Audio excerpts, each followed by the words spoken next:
Great start from Coleman, we expect that. Can Lyles come through? It's very, very tight. It's Noah Lyles! The champion roars once more! Noah Lyles started 2025 hurt and unable to run, but by the end of the year, he was standing on top of the world as a champion. His story shows what happens when you never give up. When 2025 began, things looked bad for Noah. He had a tendon injury that kept him off the track for months. While he was healing, other runners were getting faster and winning races. His biggest rival, Kenny Bednarek, was beating everyone and looked unstoppable. Noah couldn't even practice properly until July. That meant he only had 2 months to get ready for the biggest competition of the year. The World Championships in Tokyo. Most people would have given up. But Noah is not most people. His first race back was in Monaco in July. This was huge because he was facing Letsile Tebogo, the runner who beat him at the Olympics the year before. Everyone wanted to see if Noah could still compete after being injured for so long. Noah crossed the finish line first with a time of 19.88 seconds. He beat Tebogo and sent a message to the world. He was back. But Noah knew he wasn't in perfect shape yet. He said his goal wasn't to win every race or run super fast times. He just wanted to get his body ready for the World Championships. Every race was practice for the big moment in Tokyo. Things got tough in the next few weeks. Noah lost races to a Jamaican runner named Oblique Seville. He lost twice in the 100-meter dash. He also lost to Kashane Thompson. These defeats hurt, but Noah didn't let them break his spirit. After losing in London, he said, "I feel great after that. I feel extremely healthy and feeling no pain. I wanted the win, but I think it was my fastest ever 100-meter season opener, so I will take that result today." When he lost again in a city called Silesia, Noah ran 9.90 seconds in the 100 meters. He was happy even though he came in second place. Before Tokyo, Noah had one more big test. It was the USA Track and Field Championships in August. This is where all the best American runners compete to see who's number one. Noah's toughest competition was Kenny Bednarek, who had been winning everything. The race was incredible. Bednarek took the lead early and looked like he would win. He was ahead as they came around the turn, but Noah stayed calm. He said later, "As long as I can keep him in my pocket, then I can catch him on the straightaway." With about 80 meters left, Noah started moving faster. He caught up to Kenny and passed him. Noah won with a time of 19.63 seconds, but the race didn't end there. As they crossed the finish line, Noah stared right at Kenny. This made Kenny angry, and he pushed Noah after they stopped running. Then Kenny offered to shake hands, and Noah finally accepted. When reporters asked Noah about it, his coach told him to say nothing, so Noah just said, "On coach's orders, no comment." Kenny was upset and told everyone, "Noah's gonna be Noah. If he wants to stare me down, that's fine, but I ran 5 rounds and he's fresh. He can line up again when we're both fresh and we can see what happens, because I'm very confident that I can beat him." Noah had his own thoughts about the win. He said it was his hardest 200-meter final in years, and something needed to happen there. Then he added something that showed how confident he was. "It felt really good, because if you ain't gonna beat me now, you ain't gonna beat me ever." The last big test before the World Championships was the Diamond League final in Zurich at the end of August. This is one of the most important meets in track and field. Noah was facing Tebogo again, and this time, he had to prove he was ready for Tokyo. The race was close, really close. Tebogo was right with Noah the whole way. But in the final meters, Noah found extra speed and won by just 0.02 of a second. His time was 19.74 seconds. When he crossed the finish line, Noah raised both arms and flexed his muscles. He had done it. This win was special for another reason. It was Noah's 6th Diamond League title. That made him the most successful track athlete in Diamond League history. Nobody else had won 6 titles on the track. Noah was excited and said, "6 is a big number. I heard that is the highest number in track. That's another record in the list, and it is pretty nice to have that." Now it was time for Tokyo. The World Championships would decide everything. In the 100-meter race, Noah got a bronze medal with a time of 9.89 seconds. He didn't win, but he wasn't worried. The 200 meters was his real event, the race where he's the best in the world. On September 18th, Noah ran the semifinal of the 200 meters. He ran so fast that people couldn't believe it. His time was 19.51 seconds, the fastest time anyone ran in the whole year of 2025. He was ready for the final. The next night, September 19th, was the moment everything had been building toward. The stadium was packed with almost 59,000 fans. Noah lined up next to Kenny Bednarek and other top runners from around the world. When the gun went off, a young Jamaican runner named Brian Lavelle jumped out to an early lead. Kenny and Letsil Tebogo were also running fast, but Noah stayed patient. He knew what to do. He explained later, "I studied my competitors. I knew their momentum was going to show up once we got closer to 150 meters, but mine was going to build up after I hit that mark. Being patient was the most important thing. I controlled the race." Halfway through the race, Noah turned on his speed. He started catching the other runners one by one. He passed young Lavelle. He caught up to Kenny. With 50 meters left, Noah was in front by 2 steps. Kenny tried hard to catch him, but Noah held on. He crossed the finish line in 19.52 seconds. Kenny was second with 19.58 seconds. Level got third place with a personal best time of 19.64 seconds. Noah thrust 4 fingers into the air. 4 fingers for 4 world titles in a row. He had just done something only one other person had ever done, Usain Bolt. Noah was now tied with the greatest sprinter in history for most 200-meter world titles. But Noah wasn't done yet. The last event of the championships was the 4x100-meter relay. Team USA was one of the favorites, but the pressure was on. Jamaica, one of the best relay teams ever, had dropped their baton in the earlier round and didn't even make the final. Ghana set the fastest time in the qualifying races with a national record of 37.79 seconds. Canada looked strong too. When the final happened on September 21st, Noah got the baton in good position. He took off running and nobody could catch him. Team USA won with a time of 37.29 seconds. Noah had his 3rd gold medal from these championships. Noah's 2025 season was complete. He went from injured and unable to run to winning 3 gold medals at the World Championships. He won his 6th Diamond League title. He beat all his rivals when it mattered most. He tied Usain Bolt's record for most 200-meter world titles. They're still side by side with 50. Lyles trying to find something. He stretches away. It is a global title again. Noah Lyles just stunned the track world with a massive announcement. The reigning king of the 200 meters didn't break a record. He revealed something far bigger, something no one saw coming. And now the entire sport is scrambling for answers. But to see why this announcement matters, we have to look back at the final stretch of 2025, a season that reshaped everything around him. But the golden career of Noah Lyles over his favourite event just keeps on going and going. It's number 4, baby. By the grace of God. Lyles entered the 2025 season with the kind of expectations only a once-in-a-generation athlete carries. The spotlight wasn't just on him, it was glued to him.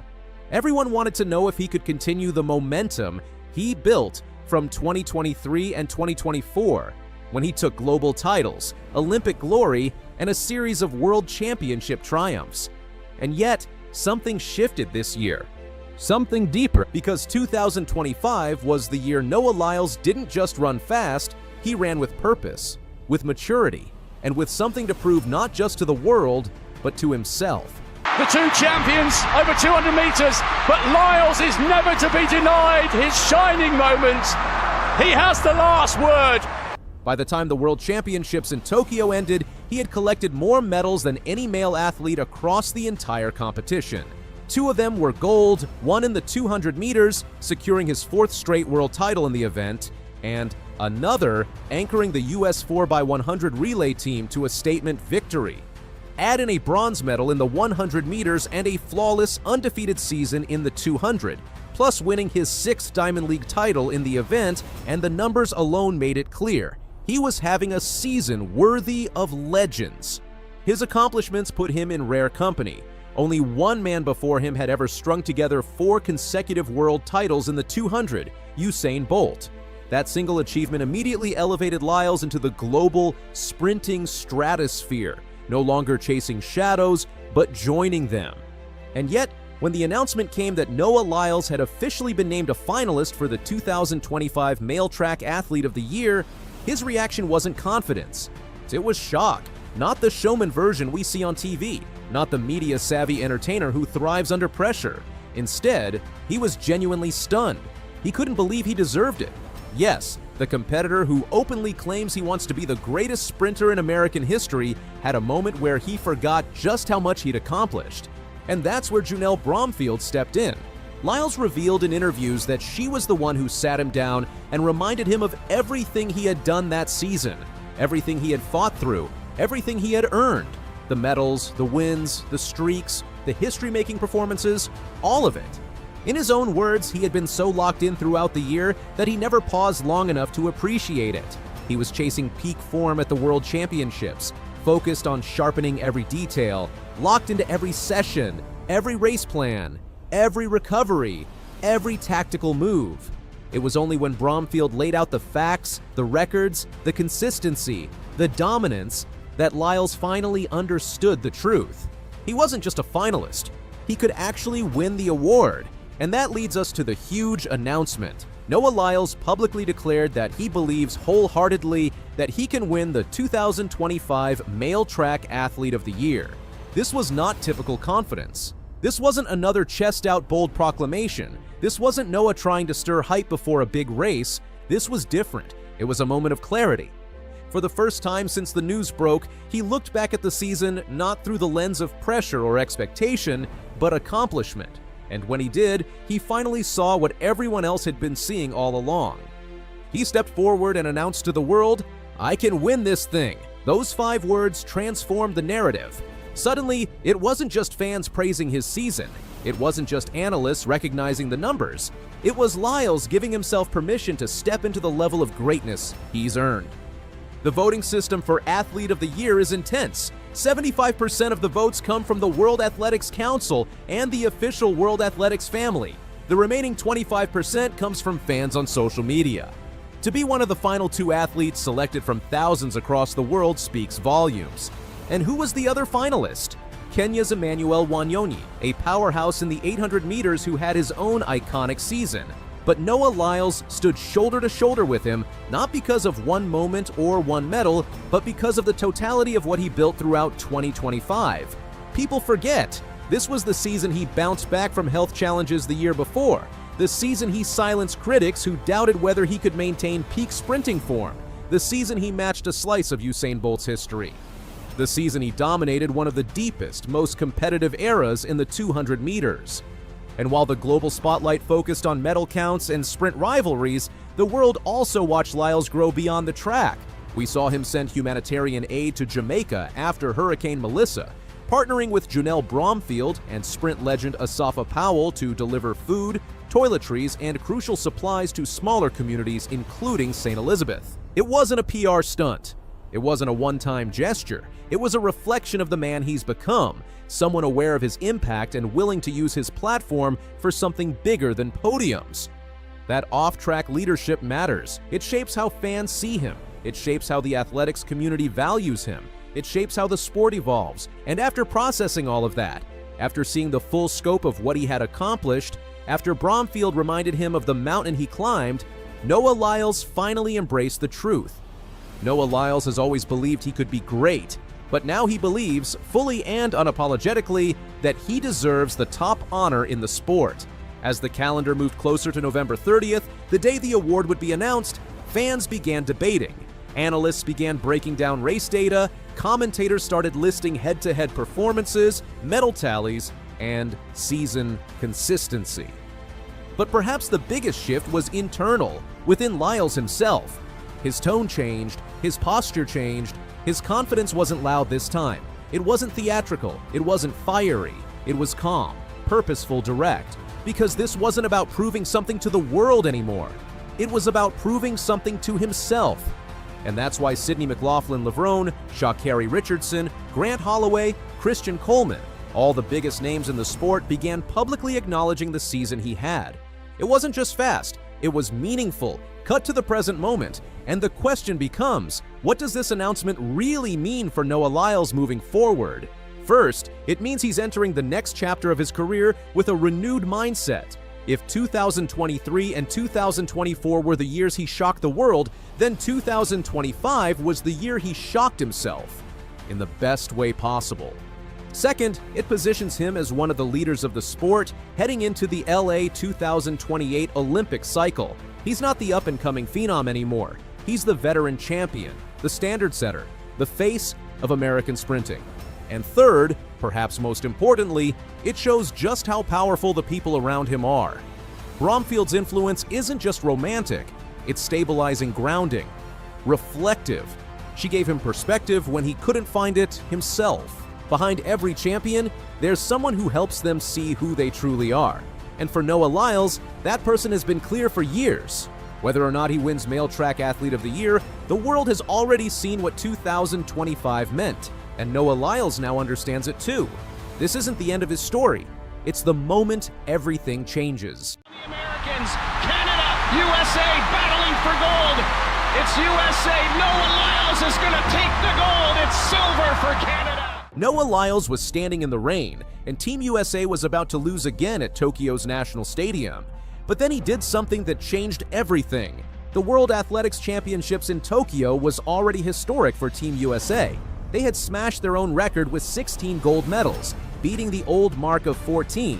But there was one problem lurking in the shadows: the men's 4x100 meter relay. You know, that event where the Americans are supposed to dominate, but somehow always find a way to mess up the baton handoffs. Let me take you back to how we got here. The championships started rough for Noah Lyles. The guy who calls himself the fastest man alive got beat in the 100 meters, walking away with just a bronze medal. For someone with his confidence, that had to sting.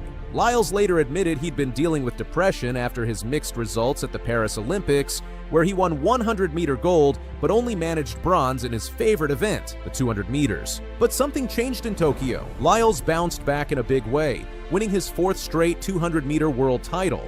That tied him with the legendary Usain Bolt for consecutive wins in that event.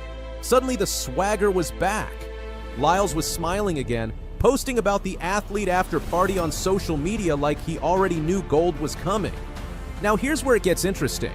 The women's team had just finished their 4x100 relay, and it was pure drama. Melissa Jefferson Wooden was going for something special. She wanted to become only the second woman in history to win the 100 meters, 200 meters, and 4x100 meters relay at the same championships. The only other person to do it, Jamaica's Shelly Ann Fraser-Price, back in 2013. The women's race came down to the wire. Sha'Carri Richardson got the baton with Team USA actually trailing Jamaica by a tiny margin. But Richardson dug deep, caught Jamaica's Johnny L. Smith, and held on by just 0.04 of a second. The time was 41.75 seconds, giving Jefferson Wooden her historic triple gold. But the real story was still coming. Fraser-Price, the 38-year-old Jamaican legend, had just run her final race. She colored her hair in the Japanese flag colors for this last hurrah, finishing with silver and her 17th World Championship medal. As she crossed the line, you could see the emotion. She was passing the torch to a new generation. Now the pressure was on the men. Christian Coleman, Kenny Bednarek, Courtney Lindsay, and Noah Lyles stepped onto that rain-soaked track knowing they had to deliver. The weather was getting worse by the minute, and these conditions were exactly the type that cause relay disasters. Coleman took the first leg and did what he does best. He absolutely flew out of the blocks. The lead was immediate and impressive. When he handed off to Bednarek, Team USA was in great shape. But here's where things got scary. Canada's Jerome Blake was flying down the backstretch, eating into that American lead. Worse yet, the Dutch runner in the lane next to Bednarek was swinging his arms wildly and nearly hit him across the chest. Bednarek stayed calm under pressure and got the baton safely to Courtney Lindsay. And here's what separated this relay from all those previous American disasters. Lindsay ran the fastest third leg of anyone in the field. Suddenly, that comfortable lead was back. When Lyles got the baton for the anchor leg, he could see the gap they had built. As he later said, when Christian passed the baton, I knew it was a done deal. I saw the lead we had, and it was kind of a relief as everybody did such a great job. I just had to finish the race, but don't think it was easy. Canada's Andre de Grasse, the guy who won 200-meter gold in this same stadium during the Tokyo Olympics, was charging hard. For a brief moment, it looked like he might actually catch Lyles. The crowd was on their feet as these two superstars battled down the home stretch. Then Lyles did what Lyles does. he shifted into another gear and pulled away, crossing the line in 37.29 seconds. That time was absolutely insane. The 5th fastest in world history and the